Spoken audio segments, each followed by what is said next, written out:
Hi friends, ఈరోజు మనం పెరుగుదల వికాస సూత్రాలు విద్యాను ప్రయుక్తాల గురించి తెలుసుకుందాం. పెరుగుదల వికాస సూత్రాల్లో మనకి పెరుగుదల ఏంటో తెలుసుకుందాం. ఫస్ట్ ఆఫ్ ఆల్ పెరుగుదల అనేది వ్యక్తిలో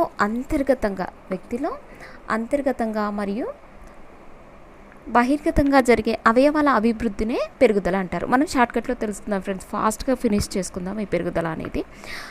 అయితే అంతర్గత పెరుగుదల అనేది మనకి బహిర్గతంగా ఉంటుంది, అంతర్గతంగా ఉంటుంది. అంతర్గత పెరుగుదల అనేది ఏంటిది, మనకి ఏదని చెప్పుకోవచ్చు, మెదడు, గుండె, కాలేయం అవన్నీ మనకి అంతర్గత పెరుగుదల కిందికి రావడం జరుగుతుంది. అదే బహిర్గత పెరుగుదల వచ్చేసరికి మనకి కాళ్ళు, చేతులు పొడవు, ఎంత పొడవు, ఎంత లావు, ఎత్తు, బరువు, ఇవన్నీ మనకి కనిపించేవన్నీ బహిర్గత పెరుగుదల కిందికి రావడం జరుగుతుందన్నమాట. వీటన్నిటిని మనము పెరుగుదలగా చెప్పుకోవచ్చు. పెరుగుదల అంటే ఏంటి, అవయవాల అభివృద్ధిని పెరుగుదల అంటారు. అంతర్గతంగా ఉంటుంది, ఇది బహిర్గతంగా ఉంటుంది. పరిమాణాత్మకంగా దీన్ని కొలవదగినదిగా ఉంటుంది. శారీరక అభివృద్ధిని పెరుగుదల అంటాము. నెక్స్ట్ వచ్చేసి మనకి వికాసం వచ్చేసరికి మనకి పరిణతి మరియు అభ్యాసనము ఫలితంగా వ్యక్తి యొక్క శారీరక అభివృద్ధితో పాటు, అంటే గుర్తుపెట్టుకోండి ఫ్రెండ్స్, వ్యక్తి యొక్క శారీరక అభివృద్ధితో పాటు మానసిక, సాంఘిక, నైతిక లక్షణాలలో కనిపించే గుణాత్మకమైన అభివృద్ధినే వికాసము అంటారు. శారీరక అభివృద్ధితో పాటు మానసిక, సాంఘిక, నైతిక, గుణాత్మకమైన అభివృద్ధిని మనము వికాసంగా చెప్పుకోవచ్చు. గుణాత్మక అభివృద్ధి అనగా ఏంటంటే వ్యక్తి యొక్క మానసిక, సాంఘిక, నైతిక, ఉద్వేగ లక్షణాలలో సంభావ్యత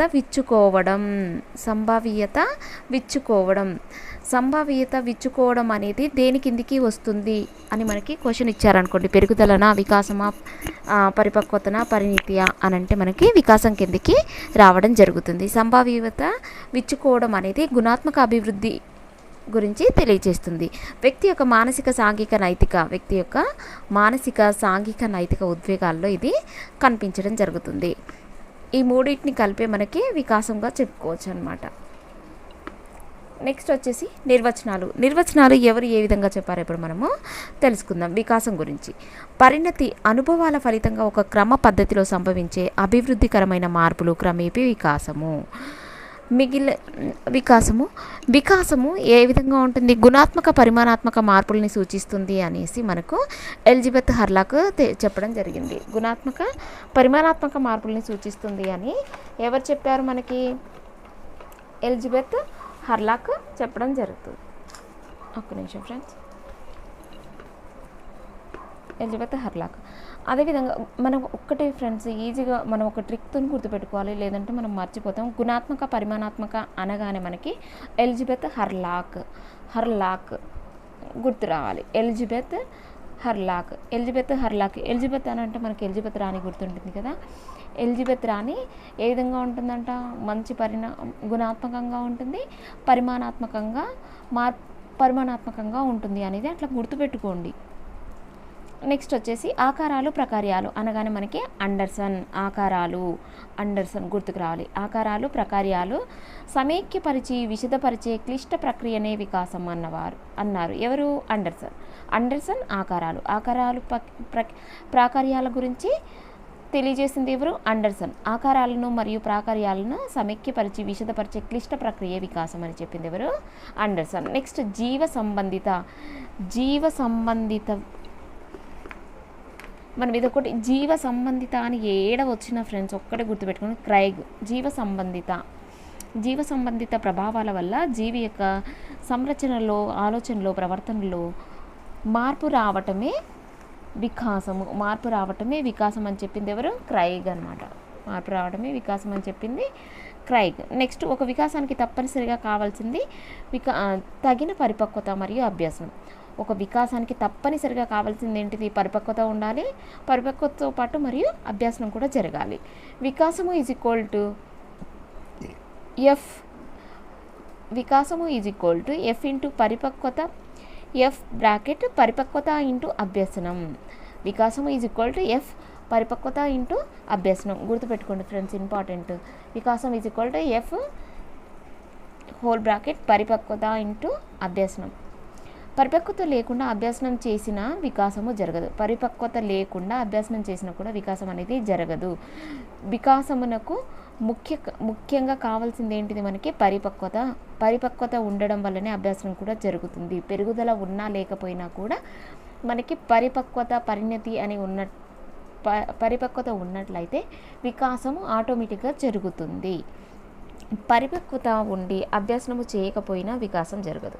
అదేవిధంగా పరిపక్వత ఉండి కూడా అభ్యాసనం చేయకపోయినా కూడా మనకు వికాసం అనేది జరగదు. ఒక ఉదాహరణకి ఏంటంటే సైకిల్ తొక్కగలుగుతున్న వికాసం, తగిన పరిపక్వత ప్లస్ అభ్యాసనం ఈ రెండు కలిపితేనే మనకి సైకిల్ తొక్కాలనే వికాసం జరుగుతుంది అనేది చెప్పడం జరుగుతుంది అనమాట. నెక్స్ట్ పరిపక్వత పరిణితి అనేది జన్మత ప్రతి వ్యక్తిలో ఉండే సహజ భౌతిక మానసిక శక్తులు ఎలాంటి శిక్షణ లేదా అనుభవం లేకుండానే వయస్సుకు అనుగుణంగా క్రమంగా వాటికవే వికసించడాన్ని పరిపక్వత అంటారు. అంతే కదా మరి.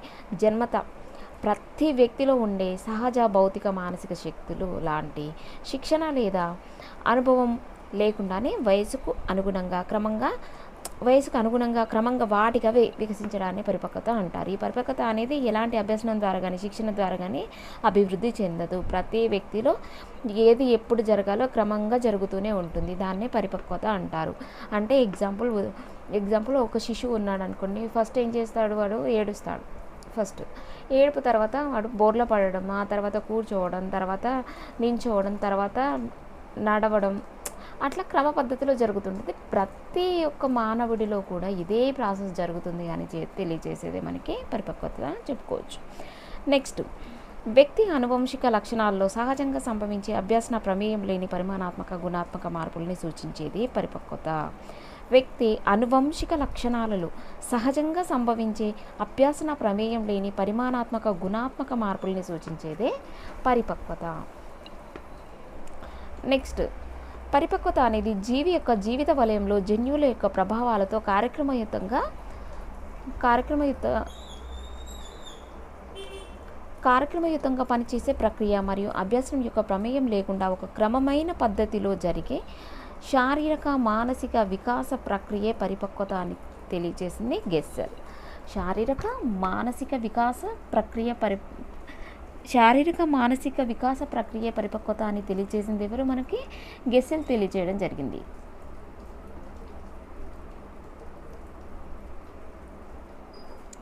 నెక్స్ట్, పరిపక్వత అనేది జీవి జన్యు పటిష్టాన్ని నేను గుర్తుపెట్టుకోమని చెప్పాను కదా ఫ్రెండ్స్. జన్యు అని ఎక్కడ జీవ సంబంధ జన్యు అని ఎక్కడ కనిపించినా కూడా అది క్రైగ్ అని గుర్తుపెట్టుకోండి. ఇంకా అది బండ గుర్తు ఫ్రెండ్స్. ఇంకా అట్లా గుర్తుపెట్టుకోండి. ఖచ్చితంగా నిర్వచనాలు అనేవి మనం కన్ఫ్యూజ్ అవుతాము. ఏదో ఒక రకంగా గుర్తుపెట్టేసుకోండి. పరిపక్వత అనేది జీవి జన్యు పటిష్టాన్ని తెలుపుతుంది. ముందుగా నిర్ణయించబడిన ప్రణాళికాబద్ధమైన మార్పులు జరుగుతాయని పేర్కొన్న వారెవరో క్రైగ్. పరిపక్వత అనేది జైవికమైనది మరియు అనువంశికమైనది. శిక్షణ అవసరం లేని అంతర్గత అభివృద్ధి. శిక్షణ అవసరం లేదు దీనికి. పరిపక్వత అనే దానికి శిక్షణ అనేది అవసరం లేదు. ప్రతి వ్యక్తిలో క్రమబద్ధంగా ఏ విధంగా జరుగుతుందో అదే విధంగా జరుగుతూ పోతుంది పరిపక్వత అనేది. అభ్యాసన ప్రమేయం లేకుండానే అంతర్గతంగా జరిగే పరిమాణాత్మక గుణాత్మక ప్రక్రియ. ఇది ఏ విధంగా ఉంటుందంటే పరిమాణాత్మక గుణాత్మక ప్రక్రియ. అదే వికాసం వచ్చేసి మనకి పరిమాణాత్మక మార్పులని సూచిస్తుంది అని తెలియచేసింది ఎలిజబెత్ హర్లాక్. గుణాత్మక అభివృద్ధి అనగా వ్యక్తి యొక్క మానసిక సాంఘిక నైతిక ఉద్వేగాల లక్షణాలలో సంభావిత విచ్చుకోవడం అని వికాసంగా తెలియజేయవచ్చు మనం. జీవి పెరుగుదల వికాసాలకు ప్రాథమిక మూలం. జీవి పెరుగుదల వికాసాలకు ప్రాథమిక మూలం ఏంటిది? పరిపక్వత. 3 నెలలు నిండిన శిశువు మెడను నిలపగలిగే సామర్థ్యం ఏర్పడటం పరిపక్వత కిందికి రావడం జరుగుతుంది. 6 నెలలకి కూర్చోగలిగే సామర్థ్యం ఏర్పడడం, 9 నెలలకి నిలుచోగలిగే సామర్థ్యం ఏర్పడడం, ఇవన్నీ మనకి పరిపక్వతగా చెప్పుకోవచ్చు. నెక్స్ట్, పెరుగుదలకి వికాసాలకి మధ్య తేడా ఏంటి? పెరుగుదల అనేది మనకి శారీరకమైన అభివృద్ధి, వికాసం అనేది శారీరక మానసిక సాంఘిక నైతిక ఉద్వేగ అంశాలతో అభివృద్ధి చెందడం. ఇది పరిమాణాత్మకమైంది. పెరుగుదల అనేది మనకి ఏ విధంగా ఉంటుంది? పరిమాణాత్మకంగా ఉంటుంది. అదేవిధంగా మనకి వికాసం అనేది మనకి గుణాత్మకంగా ఉంటుంది. వికాసం ఏ విధంగా ఉంటుంది? గుణాత్మకంగా ఉంటుంది. పెరుగుదల ఖచ్చితంగా మాపనం చేయవచ్చు. పెరుగుదల ఏం చేయవచ్చు? పెరుగుదలని ఖచ్చితంగా మాపనం చేయవచ్చు అనగా పెరుగుదల గుణాత్మకమైనది. వికాసము కేవలం అంచనా వేసి, ఇక్కడ గుర్తుపెట్టుకోండి ఫ్రెండ్స్, పెరుగుదలని ఖచ్చితంగా మాపనం చేయవచ్చు, అదే వికాసంని మాత్రం అంచనా వేయవచ్చు, ఖచ్చితంగా కొలవలేము. ఎందుకంటే వికాసం గుణాత్మకమైంది కదా. ఈ పెరుగుదల అనేది పెరుగుదల పరిమాణాత్మకమైంది మరియు ఘనాత్మకమైంది. పెరుగుదల ఘనాత్మకమైంది, వికాసం వచ్చేసి గుణాత్మకమైంది. డిఫరెన్స్ చూడండి ఫ్రెండ్స్, కన్ఫ్యూజ్ అయ్యే అవకాశం ఉంటుంది. పెరుగుదల అనేది ఒక దశలో ఆగిపోతుంది, అదే వికాసం జీవితాంతం అవిచ్ఛిన్నంగా కొనసాగే ప్రక్రియ. పెరుగుదల వికాసంలో ఒక భాగం మాత్రం. పెరుగుదల అనేది మనకు ఇది వికాసం అనుకుంటే, పెరుగుదల అనేది ఈ వికాసంలో ఒక భాగం మాత్రమే. అదేవిధంగా వికాసం పెరుగుదలే కాకుండా మానసిక నైతిక ఉద్వేగ అంశాల అభివృద్ధి అంతర్భాగంగా ఉంటుంది. వికాసంలో పెరుగుదలే కాకుండా మానసిక నైతిక ఉద్వేగాల అంశాలు కూడా అభివృద్ధి అనేది అంతర్భాగంగా ఉంటుందన్నమాట. పెరుగుదలపై అనువంశిక ప్రభావం ప్రధానంగా ఉంటుంది. పెరుగుదలపై ఏ ప్రభావం ఉంటుంది? అనువంశిక ప్రభావం అనేది ప్రధానంగా ఉండడం జరుగుతుంది. నెక్స్ట్ వికాసంపై అనువంశికత ప్రభావం మరియు పరిసర ప్రభావం కూడా ఉంటుంది. పెరుగుదల ఉన్నంత మాత్రాన వికాసం జరగదు, కానీ పెరుగుదల లేకపోయినా వికాసం జరిగే అవకాశం ఉంటుంది. పెరుగుదల లేకపోయినా కూడా వికాసం జరిగే అవకాశం ఉంటుంది. ఉదాహరణకి మూడుల్లో పెరుగుదల ఉంటుంది కానీ వికాసం మాత్రం ఉండదు. అయితే మరుగుజ్జుల్లో పెరుగుదల లేకపోయినా కూడా వికాసం మాత్రం ఉండడం జరుగుతుంది. నెక్స్ట్ మనము వికాస నియమాలు. ఇవి ఖచ్చితంగా వికాస నియమాలు లేకుండా క్వశ్చన్ పేపరే ఉండదు ఫ్రెండ్స్, గుర్తుపెట్టుకోండి. క్వశ్చన్స్ ఖచ్చితంగా వచ్చే అవకాశం ఉంటుంది. మనము ఈ వికాస నియమాలను మాత్రం బాగా నేర్చుకుందాం. వికాసం అవిచ్ఛిన్న నియమాలు లేదా నిరంతర నియమం. వికాస నియమాల్లో వికాసం అవిచ్ఛిన్న నియమము లేదా నిరంతర నియమం. ఫలదీకరణం జరిగినప్పటి నుండి శిశువు జన్మించి పెద్దవాడై మరణించే వరకు వికాసం ఎలాంటి విచ్ఛిన్నము లేకుండా ఒక ప్రవాహంలాగా నిరంతరం జరుగుతూనే ఉంటుంది. దీనినే వికాసం నిరంతర నియమం లేదా అవిచ్ఛిన్న నియమం అని కూడా అంటారు. వికాసం నిరంతర నియమం, అవిచ్ఛిన్న నియమం అనేది శిశువు పుట్టిననాటి నుంచి, తల్లి గర్భంలో ఉన్నప్పటి నుంచి చనిపోయేంత వరకు అవిచ్ఛిన్నంగా కొనసాగే ప్రక్రియనే మనము వికాసం నిరంతర ప్రక్రియగా చెప్పుకోవచ్చు.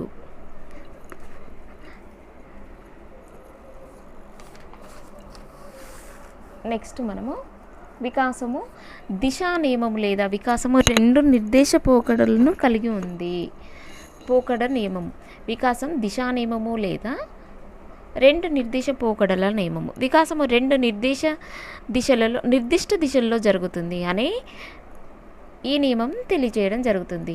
ఏంటంటే అవి శిరోపాదాభిముఖ నియమము, సమీప దూరస్థ నియమము. శిరోపాదాభిముఖ నియమము అయితే పాదాభిముఖ నియమం వచ్చేసి తల నుండి ప్రారంభమై అనుదైర్ఘ్య పాదాల వైపుకి కొనసాగుతుంది అని చెప్పడం జరుగుతుంది ఈ శిరోపాదాభిముఖ నియమంలో. అంటే వికాసం అనేది నిలువుగా కొనసాగుతుందట. చలన వికాసంలో భాగంగా శిశువు ముందు తల నిలిపి తర్వాత మొండెమును కూర్చోబెట్టగలుగుతాడు కాబట్టి చివరగా నిలబెట్టగలుగుతున్నాడు అన్నది ఈ దిశ నియమంగా వివరించవచ్చు. దీనినే శిరోపాదాభిముఖ నియమంగా చెప్పవచ్చు. ఈ నియమాన్ని అనుసరించి గర్భస్థ శిశువు కూడా మొదట తల ఏర్పడడం తర్వాతనే మొండెం కాళ్ళు ఏర్పడతాయి. శిశువు జన్మించేటప్పుడు కూడా మొదట తల బయటికి వచ్చి ఆ తర్వాత మొండెము కాళ్ళు బయటికి రావడం జరుగుతుంది. నెక్స్ట్ సమీప దూరస్థ నియమము. నెక్స్ట్ ఏంటి? సమీప దూరస్థ నియమము. ఇదేంటి? వికాసం దేహం మధ్యస్థ భాగాన ప్రారంభమై, వికాసం అనేది దేహం మధ్యస్థ భాగాన ప్రారంభమై వెలుపలకి దూరంగా ఉన్న భాగాలకి అంటే చేతుల వైపుకి విస్తరిస్తూ ఉంటుంది. దీనినే మనము సమీప దూరస్థ నియమంగా చెప్పుకోవచ్చు. ఎగ్జాంపుల్ చెప్పాలంటే ఒక వస్తువు అందుకునేటప్పుడు మొదట దేహం మధ్య భాగం నుండి భుజంను కదిలించి తర్వాతనే చేతిని చాచి మణికట్టు వంచి చివరిగా వ్రేళ్లతో వస్తువుని అందుకోవడం జరుగుతుంది. దీనిని వివరించే వికాస దిశ ఏంటిది? సమీప దూరస్థ వికాసంగా చెప్పవచ్చు. ఈ నియమం ప్రకారం శిశువుకు మొట్టమొదట కండరాలపై అదుపు వచ్చి తర్వాత చిన్న కండరాలపై, మొట్టమొదట ఏమవుతుందంట పెద్ద కండరాలపై అదుపు వచ్చి ఆ తర్వాతనే మనకి శిశువుకి చిన్న కండరాలపై అదుపు వచ్చే అవకాశం అదుపు వస్తుంది అని చెప్పడం జరుగుతుంది ఈ నియమం ప్రకారం. ఏ నియమం? సమీప దూరస్థ వికాస నియమం. ఇప్పుడు వికాస దిశా నియమము లేదా వికాస 2 నిర్దిష్ట నియమాల పోకడ అని చెప్పుకున్నాం కదా, అందులో శిరోపాదామిపుక నియమం, సమీప దూరస్థ నియమము. నెక్స్ట్ థర్డ్ వన్ వచ్చేసి మనకి వికాస క్రమానుగత నియమం. వికాసం ఒక ఖచ్చితమైన నమూనాన్ని అనుసరించే నియమము. వికాసం అనేది ఒక ఖచ్చితమైన నమూనాను అనుసరించే నియమం. వ్యక్తిలో జరిగే ఏ వికాసమైన ఒక క్రమ పద్ధతిలో సార్వత్రికమైన నమూనాని అనుసరిస్తుంది అని వివరించే నియమం ఏంటంటే మనకి వికాస క్రమానుగత నియమంగా చెప్పుకోవచ్చు. ఇక్కడ సార్వత్రికమైన క్రమము ఉంటుంది, కానీ ఒకదాని ఆధారంగా మరొకటి జరుగుతుంది. ఇక్కడ సార్వత్రికమైన క్రమం ఉంటుంది కానీ ఒకదాని ఆధారంగా మరొకటి జరుగుతుంది.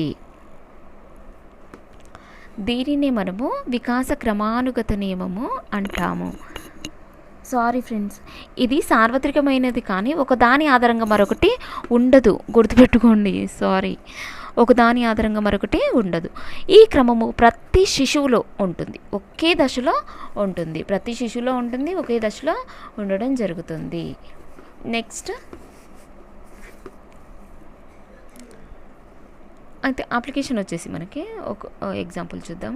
జ్ఞానేంద్రియ వికాసంలో భాగంగా ప్రతి శిశువులో మొదట స్పర్శ వికాసం, తదుపరి రుచి, ఆ తర్వాత మనకి వాసన, ఆ తర్వాత వినికిడి, చివరిగా దృష్టి వికాసము అనేది జరుగుతుంది. దీన్ని వివరించే వికాసమే మనకి వికాసం క్రమానుగత నియమము. అంటే మనకి ప్రతి శిశువులో కూడా ఇదే ప్రాసెస్ ఫాలో అవుతుంది అనమాట. ఇదే క్రమము జరుగుతుంది, ఇదే క్రమంగా జరుగుతుంది. ఫస్ట్ స్పర్శ వస్తుంది, ఆ తర్వాత రుచి, ఆ తర్వాత వాసన, ఆ తర్వాత వినికిడి, చివరిగా వచ్చేది ఏంటి మనకి దృష్టి. స్పర్శ, రుచి, స్పర్శ, టచ్ అనమాట, స్పర్శ, రుచి, తర్వాత వాసన, తదుపరి వినికిడి, దృష్టి. ఇవి 1 by 1 ఇదే ప్రాసెస్లో ప్రతి శిశువులో జరుగుతూ ఉంటుంది. నెక్స్ట్ ఉపాధ్యాయుడు విద్యార్థికి మొదట వృత్తంను గీయటం నేర్పిన తర్వాత ఆ తర్వాతనే చతురస్రం గీయటం నేర్పుతున్నట్లయితే ఉపాధ్యాయుడు ఏ వికాస నియమంను అనుసరిస్తున్నట్లు? వికాసం క్రమానుగతం, వికాసం ఒక ఖచ్చితమైన నమూనాను పాటిస్తుంది అనే నియమాన్ని పాటించడం జరుగుతుంది. నెక్స్ట్ మనము వికాసాన్ని అంచనా వేయవచ్చు లేదా ప్రాగుప్తీకరించవచ్చు. ఒక దశలో ప్రస్తుతం వికాస వేగం ఆధారంగా ఒక శిశువు రాబోయే దశలో ఆ వికాసంలో ఎంత అభివృద్ధి చెందుతాడో అని అంచనా వేయవచ్చు అని వివరించే నియమమే వికాసం ప్రాగుప్తీకరణ. వికాసం ఏదైనా ఫ్రెండ్స్, ఒక పిల్లవాడు కానీ ఒక శిశువు కానీ ఏ దానిలో అయినా, ఒక వృత్తిలో అయినా అంచనా వేయవచ్చు అని భవిష్యత్తులో అంచనా వేయవచ్చు, భవిష్యత్తు అని వచ్చినా అంచనా వేయవచ్చు అని వచ్చినా కూడా మనము వికాసం ప్రాగుప్తీకరణ అని పెట్టేయండి ఫ్రెండ్స్, అదే బండ గుర్తు. ఇంకా నెక్స్ట్ వచ్చేసి మనకి అయితే ఇందులోనే అప్లికేషన్స్ చూద్దాము. మనము వికాసం ప్రాగుప్తీకరణలోనే పూర్వం బాల్యదశలో ఎత్తును బట్టి కౌమార దశ పూర్తి అయ్యే నాటికి పిల్లవాడు ఎత్తు ఎంతకు ఎదగలుగుతాడు అని ఊహించి చెప్పవచ్చు. దీన్ని వివరించే వికాసం ఏమేంటంటే వికాస ప్రాగుప్తీకరణ నియమము. నెక్స్ట్ 5వ తరగతి విద్యార్థి ప్రస్తుతం గీస్తున్న బొమ్మను బట్టి అతడు భవిష్యత్తులో మంచి చిత్రకారుడిగా రాణించవచ్చు అని తెలియచేసే నియమం ఏంటి? మనము వికాసం ప్రాగుప్తీకరణగా చెప్పవచ్చు. నెక్స్ట్ వికాసం వైయక్తిక భేదాలు. వికాసం ఒక క్రమ పద్ధతిలో జరిగినప్పటికీ అందరిలో ఒకే వేగంగా, ఒకే గుణాత్మకంగా జరగదు. అందరికి ఒకేసారి ఇప్పుడు 3 నెలల్లో ఒక శిశువు కూర్చున్నాడు అనుకోండి, ఇంకో శిశువు కూడా 3 నెలల్లో కూర్చోవాలనే నియమం అనేది ఏమీ ఉండదు. అంటే ప్రాసెస్ ఒకటే, క్రమానుగతంగా ఒకటే జరుగుతుంది, కానీ అతను వెనక ముందు జరగవచ్చు. ఒక 2 నెలల్లోనే కూర్చుంటే ఒకరు 3, ఒకరు 4, ఒకరు 5, ఒకరు 6 నెలలు వచ్చినా కూడా కూర్చోలేకపోవచ్చు.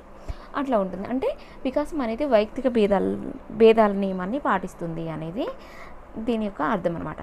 వికాసం ఒక క్రమ పద్ధతిలో జరిగినప్పటికీ అందరిలో ఒకే రకంగా ఉండదు, ఒకే గుణాత్మకంగా కూడా జరగదు అని వివరించే నియమం ఏంటంటే మనము వికాసం వైయక్తిక భేదాల నియమము. ఒకరోజు పుట్టిన రాధా శృతిల్లో చలన వికాసంలో రాధ సంవత్సరం నిండే నాటికి పరిగెత్తుతుంటే శృతి ఆనాటికి లేచి నిలబడమే చేయలేకపోతుంది. దీనిని వివరించే వికాసమే మనము వైయక్తిక భేదంగా చెప్పుకోవచ్చు, వైయక్తిక భేదాల నియమంగా చెప్పుకోవచ్చు. నెక్స్ట్ వికాసం సాధారణం నుండి నిర్దిష్టం వైపుకు జరుగుతుంది. ఈ వికాసానికి సంబంధించి సంబంధించి అయిన శిశువు మొదట సాధారణ ప్రతిస్పందనని కనబరుస్తాడు. మొదట సాధారణ ప్రతిస్పందనని కనబరిచి తర్వాతనే నిర్దిష్ట లేదా ప్రత్యేకమైన ప్రతిస్పందనని కనబరచడం జరుగుతుంది. అంటే వికాసం సాధారణ నుండి నిర్దిష్టం వైపు జరుగుతుంది. అప్లికేషన్ ఏంటంటే, ఉద్వేగ వికాసంలో భాగంగా శిశువు మొదట అన్ని బాధాకరమైన సంఘటనలు సాధారణ ఉద్రిక్తత అని విచారాన్ని మాత్రమే కనబరుస్తాడు. అది క్రమంగా అసూయ, కోపం, భయం అనే నిర్దిష్టమైన ప్రతిస్పందనలుగా విడిపోవడం జరుగుతుంది. మొదట్లో సాధారణంగా 2 చేతులతో బొమ్మను పట్టుకునే శిశువు క్రమేపీ తన చేతుల వేళ్లతో బొమ్మని పట్టుకోగలుగుతాడు. దీన్ని వివరించే వికాసమే సాధారణ నుండి నిర్దిష్ట వైపుకు. ఇంకొక ఎగ్జాంపుల్ చెప్పాలంటే, మొట్టమొదటిగా ఆడవాళ్ళందరినీ అమ్మ అని పిలిచే శిశువు కొన్ని రోజుల తర్వాత ప్రత్యేకంగా వాళ్ళ అమ్మని మాత్రమే అమ్మ అని పిలవడం, దీనిని సాధారణ నుండి నిర్దిష్టం వైపుకు అని చెప్పవచ్చు. నెక్స్ట్ వికాస సంచిత నియమం. ఏదైనా ఒక వికాసం కృత్యం దాని ముందు విజయవంతంగా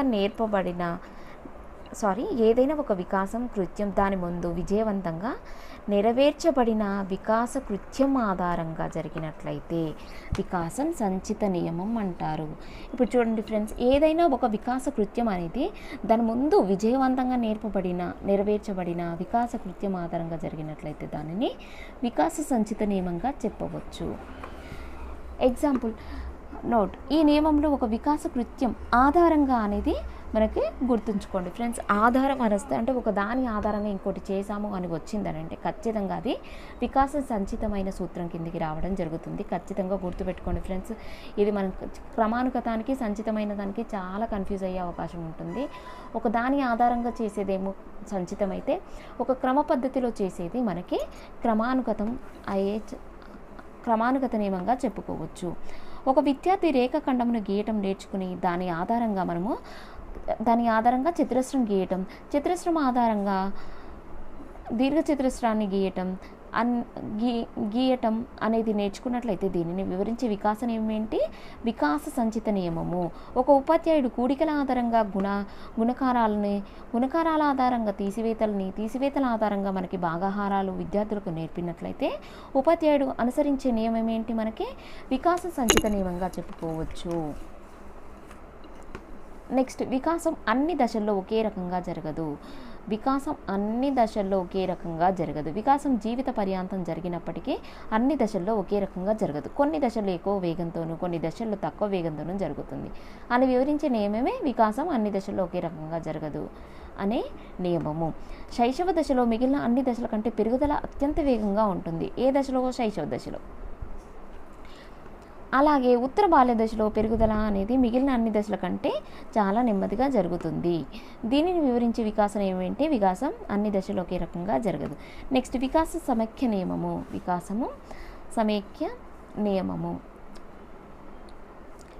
సమగ్రత నియమం, వికాస సమైక్య నియమం, వికాస సమగ్ర నియమం, వికాసం ఏకీకృత మొత్తంగా జరిగే నియమము, వికాసం పరస్పర సంబంధ నియమము. వికాసం ఏకీకృత అన్న, పరస్పర నియమం అని వచ్చిన, సమగ్ర అని వచ్చిన, సమైక్య అని వచ్చిన, ఇది గెస్టాల్ వాదం ఏ వికాసం గురించి తెలియచేసింది అని క్వశ్చన్ వచ్చినట్లయితే మనకి ఏకీకృత వికాస నియమం గురించి తెలియచేసింది అని కూడా చెప్పొచ్చు ఫ్రెండ్స్.